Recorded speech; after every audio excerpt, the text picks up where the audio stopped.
सबसे पहले मैं अपनी बात शुरू करूं तो आज महाराष्ट्र के अंदर जो प्लेन हादसा हुआ है जिसमें वहाँ के उप मुख्यमंत्री जी का निधन हुआ है और उनके साथ 6 लोगों का निधन हुआ, उनको मैं अपनी शोक संवेदना व्यक्त करता हूं।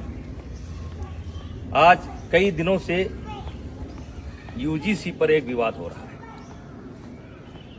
और यूजीसी का विवाद यहां से शुरू होता है कि सरकार पढ़ने वाले बच्चों के बीच में जो सवर्ण बच्चों के द्वारा कभी कोई घटना घट जाती है उसको लेकर के दलित और ओबीसी बच्चों के संरक्षण के लिए एक कानून लेकर के आई है, जिसके कारण बड़ी भ्रामक स्थिति हो गई है और आज देश में बड़े पैमाने पर विरोध हो रहा है।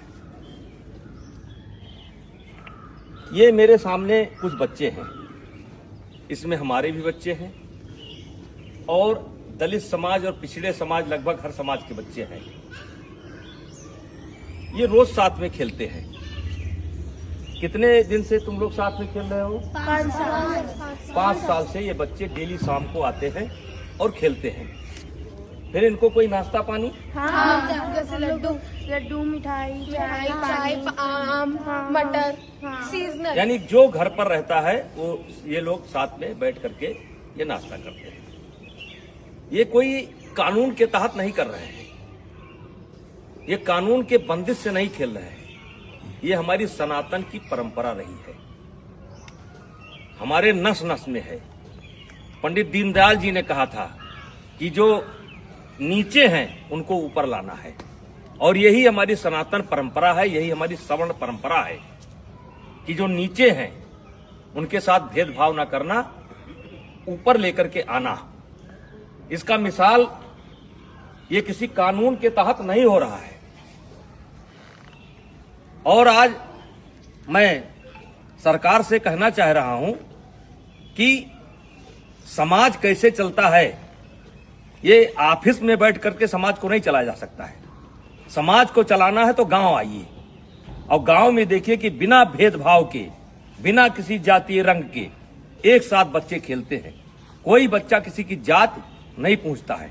क्या आप चाहते हैं कि भविष्य में इस घर के अंदर एंट्री दी जाए तो ओबीसी को न दी जाए?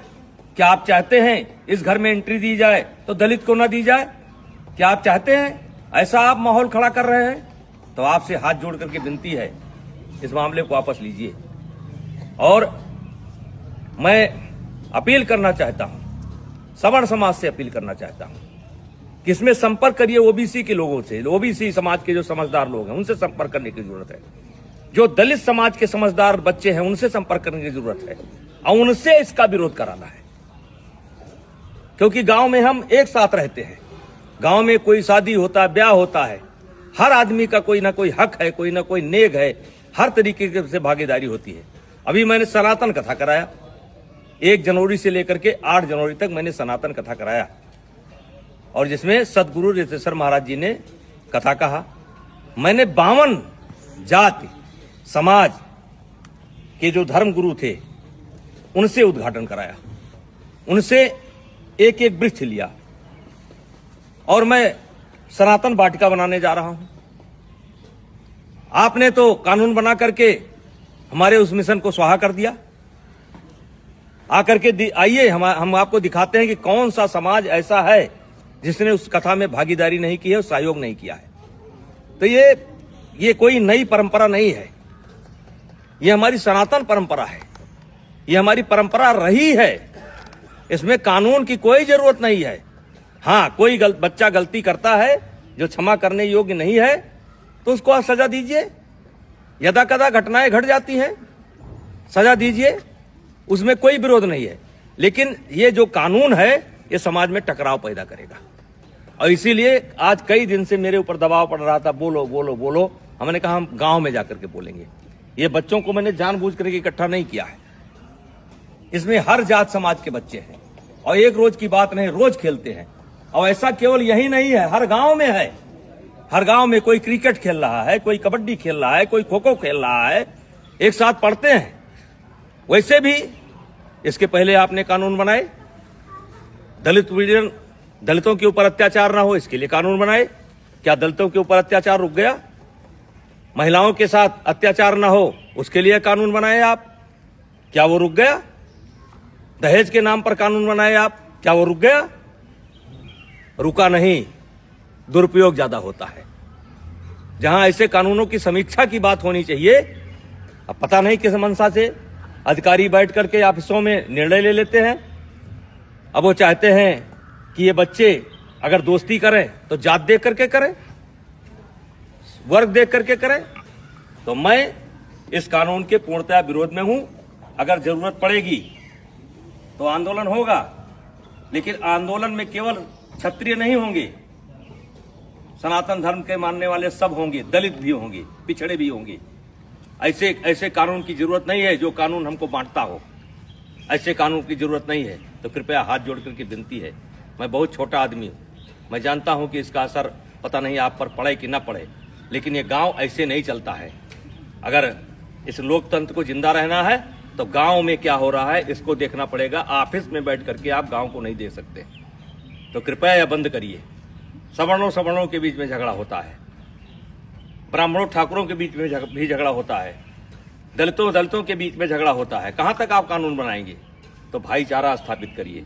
और ये जो कानून है ये समाज को फाड़ फाड़ कर देगा, और इससे आने वाले समय में देश का बहुत नुकसान होगा, राष्ट्र का बहुत नुकसान होगा, समाज बढ़ जाएगा। कृपया हाथ जोड़ करके विनती है, ऐसे कानून न लावें। कहने को तो बहुत कुछ इच्छा है, बोला जा सकता है, लेकिन बोलने की कोई आवश्यकता नहीं है। इस कानून से ये बच्चे बढ़ जाएंगे, ये जात देख करके दोस्ती करेंगे। कितने साल से आते हो तुम लोग? 5 साल से आते हो। और कुछ नाश्ता पानी मिलता है? हैं? खेलते हो? तो मैं जो लोग भी लेकर के आए हैं उनसे कहना चाहता हूं कि ये कानून आपका समाज में भेदभाव पैदा करेगा और ये बच्चे बढ़ जाएंगे, और ये देश के लिए अच्छा नहीं होगा। और मैं इस कानून में, वैसे मैं एबीपी का बयान देख रहा था, संतुलन की बात की गई है। इस कानून में संतुलन नहीं है। आपने एक पक्ष को अपराधी बना करके खड़ा कर दिया है, और वकील का भी मौका नहीं दिया कि इनका वकील कौन होगा।